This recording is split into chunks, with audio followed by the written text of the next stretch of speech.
Hello again, Steve here. I was just out for a run and nice warm day. Still see snow in the background, but I'm actually sweating because it's 20 something degrees and warm, and for sure, and no wind. I just wanted to do a little follow-up video on, or a comment video rather, on a video I watched fairly recently with somebody, and we stopped it periodically and commented what was going on.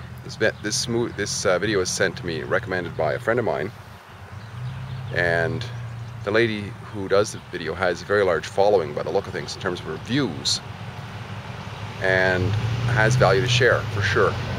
Her name is Teal Swan. You could probably check out her stuff whenever you want, and many videos up there. This one was called, I believe, The Law of Attraction, so you could just do a YouTube search, Law of Attraction, Teal Swan, and you'd probably get the same video.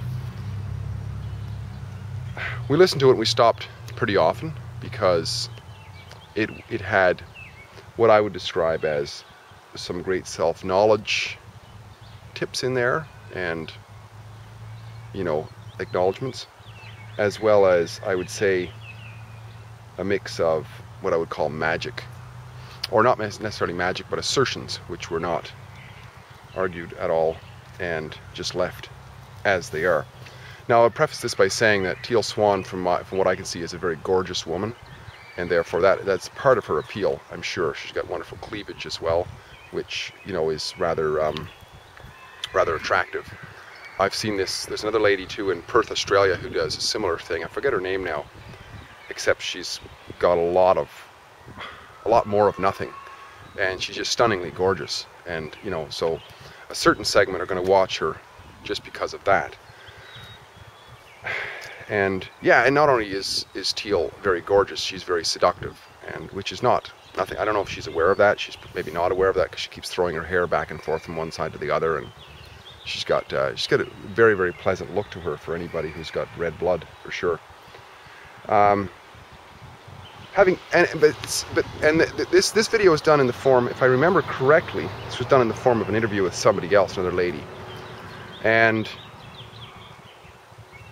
one of the things that I noticed right off the bat about it was that Teal made a lot of assertions about herself, which is that I'm somehow gifted in a special way that you are not, perhaps, or cannot be. She claimed to be a seer of, when she looks at somebody, she sees their skeleton, and she really has to focus on them to see their outer surfaces and so on.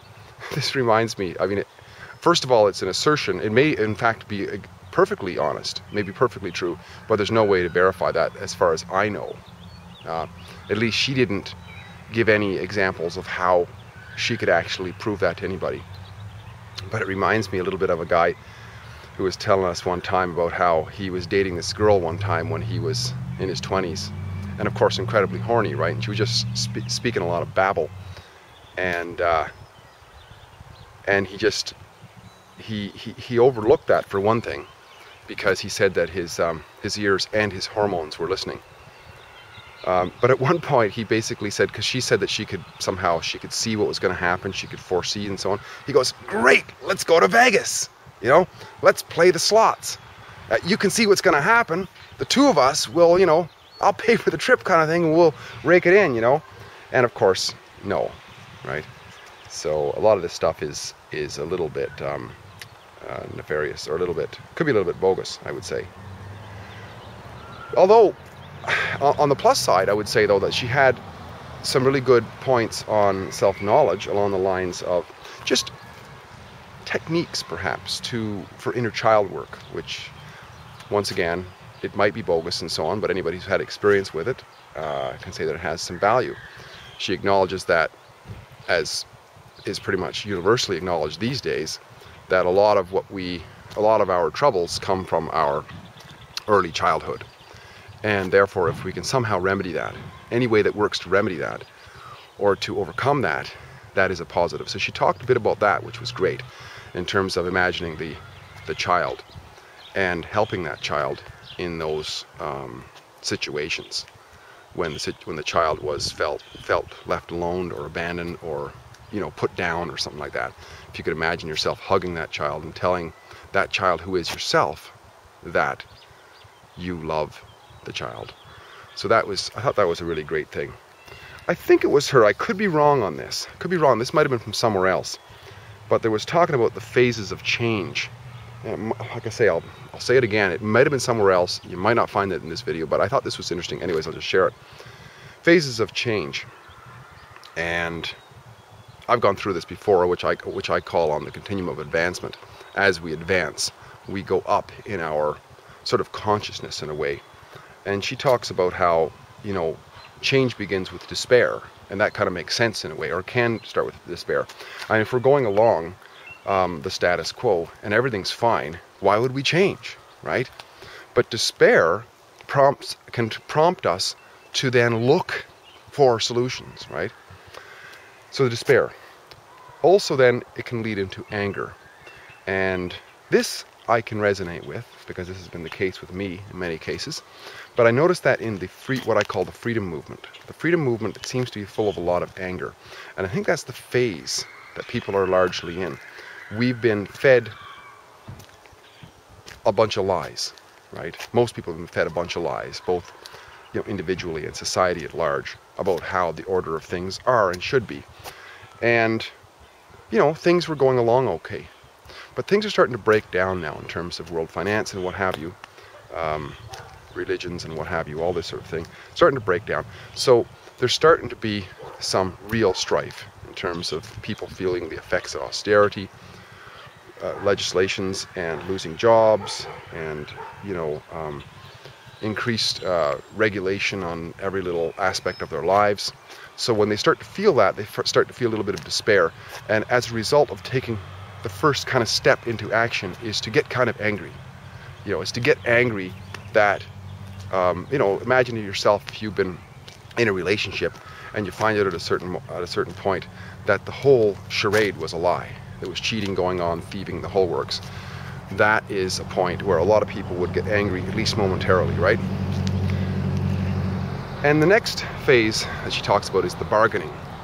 And the bargaining is kind of like a crossroads, I would say, in that point of, okay, I'm angry at this. So take, for example, the example of a cheating relationship that had been going on for a long time. There's the initial, okay, there's the despair at first, then there's this anger phase, and then there's the bargaining. And the bargaining goes on in our minds. Okay, what do I do about this?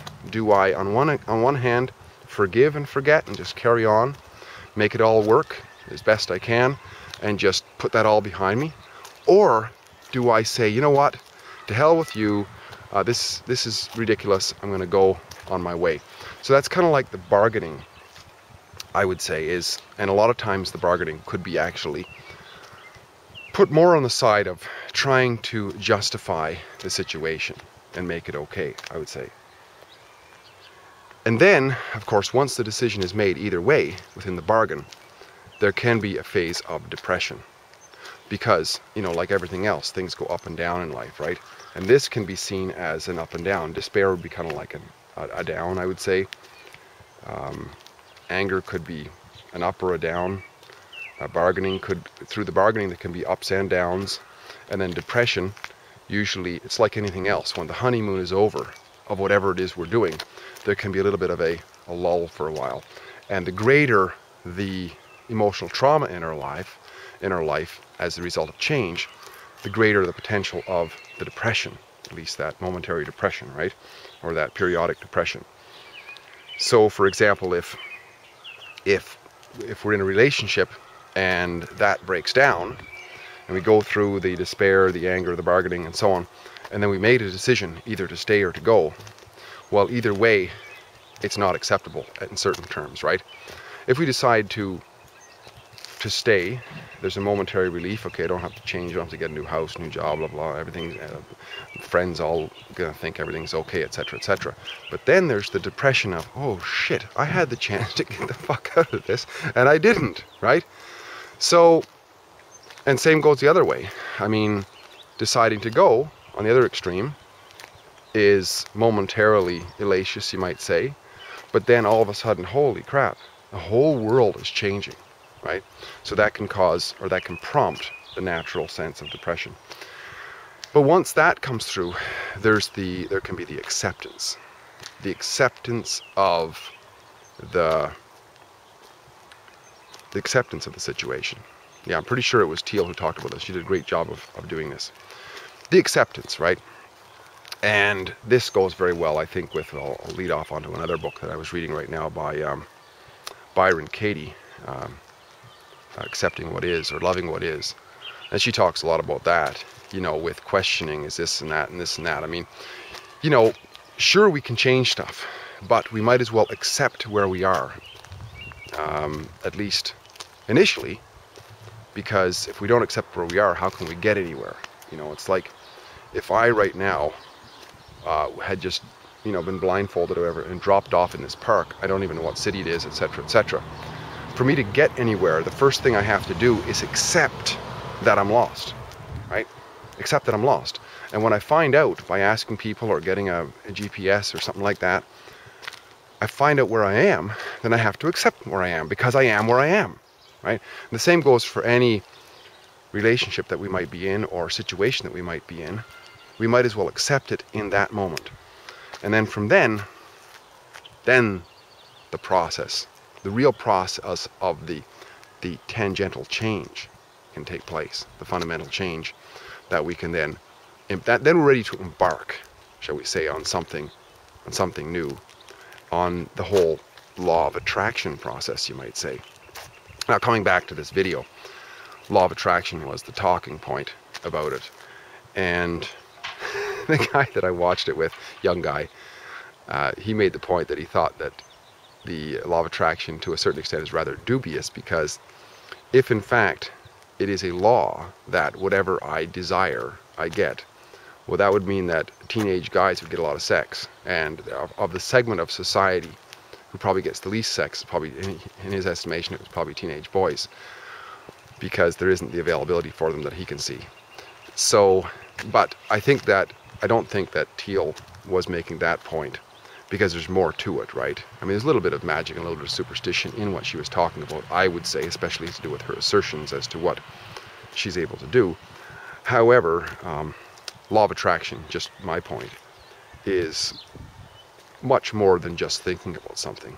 I mean, there has to be the whole process. I like to call it, in my approach, this graph chart that I came up with a long time ago, which I think the components in there are a little more accurate, which is, I call it the continuum of advancement, which is the components in there are, you know, initially pain or despair or whatever, which leads to desire, right? And desire leads to a visioning process, whether that's a planning phase in building a house, for example. The desire, if we go forward with the desire, we go out and get plans, for example, and, you know, make contacts on permitting and, you know, contractors, etc., etc. And this is all just virtual stuff, really. I mean, there's no actual shovels in the ground, hammers and nails into wood or whatever. This is a virtual process. We construct the house on paper, if you will, which is just an expression of mental thoughts. We construct it, and so many things that we do, all things that we do. We want to go get our shoes in the morning. We actually have to have the thought of where are my shoes, and then walk towards them, right? So there's desire, and there's vision, and then there's like the will to act. I'm missing something in there. Oh no, then there's also has to be a belief. That's I like to call this almost a faith, and what I mean by faith is more like a certainty, right? In other words, if we were to fantasize about all kinds of things, building a house even, but then deep down inside we doubt our ability to get something required, like the financing or something, then it just won't go forward, right? But once all the components are there of the vision, and there's actually a belief that it's possible, then it's not magic, but it seems like magic starts to happen. That's when the attraction really starts to happen, because there's an old biblical saying which I really like, just like I like sayings in lots of other books, but it says, whatsoever you wish for when you pray, believing that you will receive it, you will receive it. See, that's the kicker, is a lot of times we just don't believe it. You know, we just don't believe it. Don't believe it is possible. I mean, a lot of times when people have difficulties in finding relationships and mates and so on, it's a belief that they're not worthy. You know, at least that's my experience. That had been my experience. They're just not worthy. Nobody could possibly want me, you know, and therefore it's a lack of belief. And belief, of course, we can talk about that another time, but it's got to be based in something, surely. So once those are in place, that the whole thing can be seen and believed, seen and believed, then the will to act is possible. And when action happens, that's when the real quote-unquote magic happens. Because in spite of what other people are going to say in life, we rise and fall upon our actions, right? On our acts, or our deeds. And that's what really separates us in terms of personal traits, and how we're seen in terms of our character is our actions. But when we act, especially in a certain way, with purpose, we see the purpose in what we're doing, not just frivolous, and we act with a degree of certainty, then results happen, right? You know, if we're acting all over the place and, you know, sporadically, then the degree to which we're acting that way is the degree to which we will not attract what we're looking for. So it's not so much a law of attraction, it's more of a law of creation, I would say. We're involved in the creative process of getting what it is that we want, and, you know, putting all of the faculties that we have together in a concerted effort through what I call the continuum of advancement. It sort of explains why it is that we advance as human beings, individually and as a society, as a culture, and as a human race. You know, those things of the inherent desires that we have, the ability to vision, the ability to believe in something, that will that is prompted to take action, action that is taken consistently with purpose and certainty, results in what it is that we want. So it's not so much that the thing comes towards us. We're just involved in the creative process, and that is the power of that attraction, I would say. So thank you for sharing this video by Teal Swan. It got me thinking a lot, and it helped me to have a great discussion with somebody who I admire his comments very highly, and hopefully this is helpful. Law of attraction. What do you think? Steve here again. I'll sign off for now, and it's a great chat. Bye for now.